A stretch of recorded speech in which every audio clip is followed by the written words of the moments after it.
Let me show you something that no mainstream financial channel is going to show you today. A timeline, a precise, documented, data-verified timeline of the most brutal and systematically engineered takedown of a commodity market in modern financial history. Not 2008, not 2011.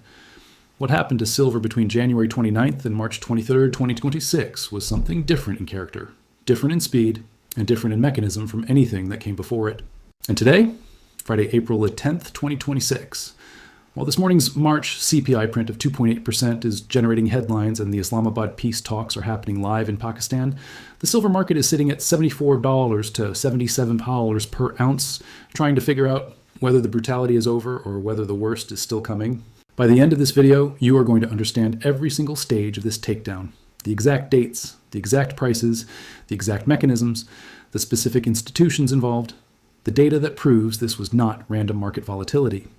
It was a sequence of precisely timed events that destroyed more than $59 of a silver's price in 40 trading days. And then we are going to talk about what comes next, because the same forces that engineered this takedown are still active today, and understanding them is the only way to protect yourself from the next one. January 29th, 2026, silver closes at its all-time high of $121.67 per ounce. Let that number sit for a moment. $121.67. Silver had never in its entire recorded trading history closed at a higher price. Not in 1980 during the Hunt brothers squeeze. Not in 2011 during the post-financial crisis rally. Never. The journey to $121.67 had been extraordinary. Silver started 2025 near $29 per ounce. It ended 2025 at $71.67. A 147% annual gain, the largest annual percentage gain in silver's modern trading history. Then in January 2026 alone, silver added another 70%, from $71.67 to $121.67 earned in a single month. The momentum was historic. The technical breakouts were cascading. Every major resistance level was being obliterated. Retail investors were flooding into silver ETFs, futures, and physical dealers. Online bullion dealers were reporting multi-day shipping delays. Social media was calling for $150, $200, $300. January 29th, all-time high. $121.67, January 30th, the first kill shot. What happened on January 30th, 2026 was the worst single-day decline in silver since 2013. Silver fell 17% in one session. Gold fell 8% simultaneously, its worst single day in the same period. The synchronized collapse of both metals on the same day, at the same magnitude, was the fingerprint of institutional liquidation, not retail panic. The mechanism was specific and documented. The CME group raised margin requirements when silver surged above $100, forcing leveraged traders to either post significantly more collateral or liquidate their positions immediately. Most could not post additional collateral on short notice. They liquidated. Margin hikes in silver markets have a specific historical precedent that every silver trader needs to understand. In 1980, it was margin requirement increases, not regulatory action, not market fundamentals, that broke the Hunt brothers' silver position. The CME raised margins 5 times in 2 weeks. The Hunt brothers could not meet the calls. They were forced to sell. Silver collapsed from $49.45 to below $11 within months. The January 30th, 2026 margin hike used the identical mechanism. Different era, different players, same playbook. After January 30th, silver had already fallen from $121.67 to approximately $100, a 17% single-day loss from the all-time high. Painful but survivable for investors who had ridden the rally from lower levels, but the takedown had only just begun. February 28th, 2026, the second kill shot, and the most consequential single date in silver's 2026 history. On February 28th, the United States and Israel launched coordinated airstrikes on Iran. Supreme Leader Khamenei was killed. Iran responded within hours by closing the Strait of Hormuz. Silver, which had partially recovered to approximately $117 after the January 30th margin shock, immediately began its next leg down. But here is what makes the February 28th kill shot different from the January 30th margin hike. And this distinction is critical for understanding the full brutality of this takedown. The January 30th margin hike was a paper market mechanism. It affected leveraged traders, futures holders, ETF arbitrageurs. Physical silver buyers were unaffected, actually benefiting from the price drop by accumulating at lower levels. The February 28th Iran war kill shot changed the fundamental macro framework. It was not a paper market mechanism. It was a geopolitical event that shifted the Fed's entire policy calculation, which shifted interest rate expectations, which shifted the dollar, which shifted the price of every dollar-denominated commodity simultaneously. Here is the precise chain of transmission that most analysts fail to fully explain. Strait of Hormuz closes. 20% of global oil trade and 25% of global LNG is immediately disrupted. Brent crude surges past $120 per barrel in under 3 weeks, the fastest oil price spike since the 2022 Russian invasion of Ukraine. 120 oil feeds into gasoline prices, transportation costs, food prices, and manufacturing input costs simultaneously. Every inflation forecasting model in existence immediately revises upward. Bank of America projected energy prices alone surged 10.6% month over month in March, the largest single-month energy spike since 2022. Gasoline alone was projected to contribute 0.6 percentage points to monthly CPI. The Cleveland Federal Reserve's nowcasting model moved its March CPI projection to 3.71%, nearly double the Fed's 2% target. The market concluded immediately that the Federal Reserve, which had been expected to cut rates multiple times in 2026, was now trapped. Rate cut expectations evaporated. Some analysts began pricing rate hike probability for the first time in years. For silver, this was catastrophic. Silver's entire $40 to $121 rally, all 200% of it, was built on one foundational premise. The Fed was cutting rates. Dovish Fed means weak dollar. Weak dollar means silver priced in those dollars becomes cheaper for global buyers. Cheap silver for global buyers means surging demand. Surging demand means higher prices. Remove that premise, replace it with a trapped Fed that might hike, and you remove the foundation from beneath the entire trade. Institutional investors running quantitative models do not wait to see how the situation develops. They exit the position the moment the foundational premise is invalidated. They exit at scale and at speed. March 3rd, 2026. Silver falls 8% in a single session. Not a second margin hike, not a new geopolitical event. Pure institutional liquidation. Funds unwinding silver exposure as their models update to reflect the new Fed policy environment. This is the stage of the takedown that retail investors found most confusing. The Iran war had been announced days earlier. The initial shock had already been priced. Why was silver still falling? The answer is institutional positioning lag. Large funds, pension funds, sovereign wealth funds, commodity hedge funds cannot exit positions in a single day without moving the market against themselves. They exit in stages over days and weeks. Each day of institutional selling creates downward price pressure that triggers stop-loss orders from smaller investors, which creates additional downward pressure, which triggers more stops, which creates a cascade. The cascade from $117 to $80 happened in the first week of March. March 18th, 2026, the third kill shot. The Federal Reserve's FOMC meeting. The Fed held rates at 3.50% to 3.75%, expected.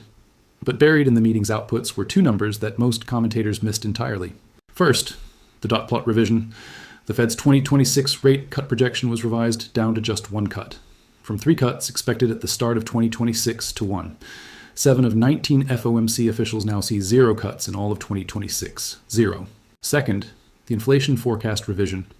The Fed raised its 2026 inflation forecast from 2.4% to 2.7%, a 30 basis point upward revision, the largest single upward revision in recent cycles.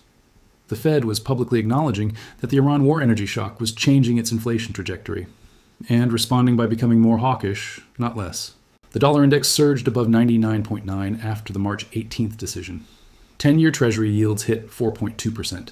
Silver fell to $71.62 immediately after the announcement, and then continued falling. March 23rd to 2026, the low, 61.76 per ounce, from 121.67 on January 29th to 61.76 on March 23rd, a decline of $59.91 per ounce, a percentage decline of 49.2% in 40 trading days. Let me give you the historical context for that number. The 2008 financial crisis silver crash, from peak to trough, took approximately 7 months to execute a comparable percentage decline. The 2011 silver crash, from $49.84 to below $30, took approximately 5 weeks for the initial violent phase. The 2026 takedown executed a nearly identical percentage collapse in 40 trading days. Not 7 months, not 5 weeks, 40 days. The fastest peak-to-trough decline from near all-time high levels in silver's modern trading history, documented and confirmed by multiple independent market data sources. The monthly performance in March 2026 was the worst for silver since October 2008, explicitly connecting this crash in severity to the global financial crisis, a 20% monthly loss in a single calendar month. Now here is the data layer underneath this takedown that reveals something deeply important about what actually happened to physical silver while paper prices were collapsing. While paper silver was falling from $121 to $61, the physical market was telling a completely different story. Shanghai Silver Exchange immediately began trading at massive premiums over COMEX paper prices. At the peak of the physical demand surge following January 30th, Shanghai wholesale silver was trading at a $36.22 premium over Western exchanges, 45% above COMEX prices. The premium to get physical silver in Shanghai versus paper silver in New York was $36 per ounce. Physical silver was not falling to $61. It was trading at $61 paper price plus $36 physical premium, effectively $97 in Shanghai when COMEX said $61. That divergence is the fingerprint of a paper market that has disconnected from physical reality. When physical buyers are paying 45% more than the paper price to get real metal, the paper price is not price discovery. It is price manipulation by paper market mechanics that have no physical grounding. Shanghai logged its largest weekly silver outflow ever, 257 tons withdrawn in a single week from exchange vaults. Shanghai inventories fell to 663 tons, the lowest in 21 months. 43% of all silver stored in Shanghai exchange vaults vanished in just 2 weeks. COMEX vaults recorded 14 consecutive days of outflows totaling 33.9 million ounces. Daily withdrawal rates hit 57.7 tons in a single session. During the entire 2021 reflation period, daily withdrawals never exceeded 30 tons. The current outflow pace had no modern precedent. And here's the data point that reveals who was buying that physical silver while paper prices crashed. ETF holdings of silver fell by approximately 528 tons within the first 2 weeks of 2026 alone. And notably, these outflows did not translate into downward price pressure on physical silver. Other buyers absorbed all the metal that ETF sellers were dumping. Strong hands absorbing weak hands, at scale, across multiple continents simultaneously. Now let us talk about today, Friday, April 10th, 2026, and what the brutal takedown means for where silver goes from here. This morning's March CPI print came in at 2.8% year over year versus the 3.7% forecast. The monthly print was 0.3% versus 0.93% expected, one of the largest CPI undershoots relative to Wall Street consensus in recent memory. The September rate cut probability on the CME FedWatch tool jumped from near 0 to 65% within minutes of the print. The dollar index is at 98.54 and weakening. Silver is trading between $74 and $77, volatile as the market digests two contradictory signals simultaneously. The bullish signal: inflation is not as hot as feared. The Fed has more room to cut. The foundational premise of the silver bull market, dollar weakness driven by Fed rate cuts, is back on the table. The bearish signal: the ceasefire is already collapsing. Iran's parliament speaker has stated 3 ceasefire violations have occurred. The Strait of Hormuz remains closed on day 3 despite the ceasefire terms requiring its reopening. The Islamabad talks are happening today, but Iran's demands are maximalist. If talks fail this weekend, oil spikes back above $110. The April CPI data being collected right now captures a renewed energy shock, and September cut probability collapses back toward 0. The distance between the bull scenario and the bear scenario is not measured in dollars. It is measured in what happens in one negotiating room in Pakistan over the next 48 hours. Here is the complete picture of what the brutal takedown has left behind, and why the structural situation is more bullish today than it was at silver's $121 peak.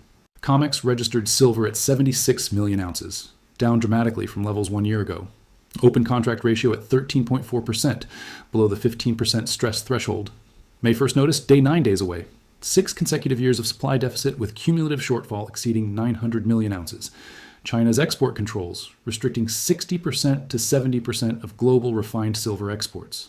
Mexico producing 25% of global mine supply, facing Section 301 tariff investigation with public comment, closing April 15th, 5 days from today. The brutal takedown from $121 to $61 did not change any of these structural facts. The deficit is still real. The physical scarcity is still real. The sovereign accumulation by Russia, India, and Saudi Arabia is still ongoing. The industrial demand from solar and EVs is still growing at double-digit annual rates. What the takedown changed was sentiment and positioning. It eliminated the speculative excess that had built up during the $40 to $121 rally. It forced out the leveraged weak hands.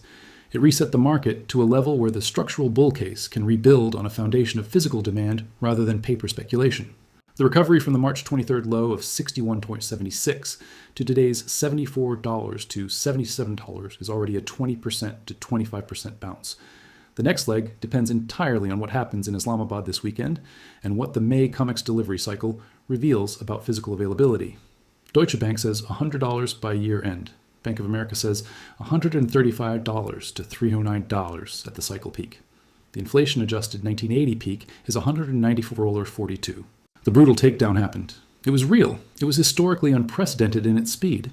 And it may be the reset that allows the next rally to be even more powerful than the one that took silver to $120. Watch tonight. Watch Islamabad. Watch May 1st notice day in 9 days. And watch what China does with its export licensing. Because while Western paper markets were executing the most brutal silver takedown in modern history, China was buying physical silver at an 8-year import high. China knows something the paper market does not yet fully price.